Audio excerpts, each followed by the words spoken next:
Ce jeudi 23 mai, le présentateur de BFM TV, Maxime Souitek était l'invité du Buzz TV du Figaro. Il s'est confié sur les coulisses de son travail sur la chaîne de télévision. À quelques jours des élections européennes, les rédactions s'activent pour être au plus près de l'info. Les chaînes de télévision organisent débats, rencontres, à l'image de France 2 qui recevait ce jeudi 23 mai le duo Gabriel Attal et Jordan Bardella. BFM TV n'est pas en reste et organise le lundi 27 mai prochain un débat avec les 8 têtes de liste. Manon Aubry, LFI, Jordan Bardella, RN, François-Xavier Bellamy, LR, Léon Desfontaines, PCF, Raphaël Glucksmann, Place Publique PS, Valérie Hayé, Renaissance, Marion Maréchal, Reconquête, et Marie Toussaint, Elvie, seront donc les invités de BFM à 20h30 où ils seront interrogés par Apolline de Malherbe et Maxime Souitek.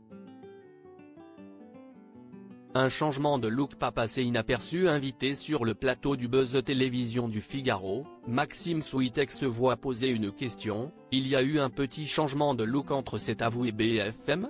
Après avoir pouffé, il répond: j'avais un luxe extraordinaire assez à vous, je venais à l'antenne comme je m'étais habillé le matin.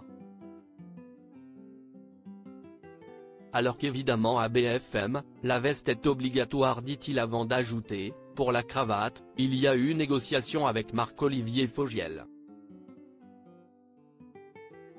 Il s'empresse ensuite de développer cette information: je peux ne pas la mettre. Parfois je la mets, parfois pas. Ça dépend de l'actualité.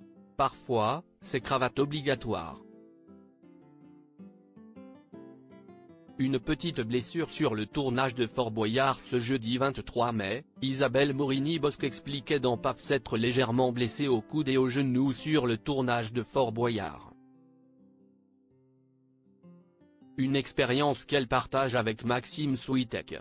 Ce dernier est revenu sur l'historique de sa blessure survenue lors du tournage: la première épreuve que je fais s'appelle le torréfacteur, je fais l'épreuve à l'envers, sauf que personne ne me le dit parce que, ils sont écroulés de rire. Ils comprennent tout de suite que j'ai pris l'épreuve à l'envers. Je tombe, je me casse un orteil. Là, il y a un médecin sur le fort, je vais voir le médecin qui me dit: de toute façon, l'orteil, on ne peut rien faire, voilà un antidouleur et bonne journée. J'ai passé toute la journée avec un orteil cassé. Un peu plus tard il explique la suite des événements: on sort du fort, on rentre à Paris dans un minibus, et arrivé sur l'autoroute, je ne pouvais plus marcher.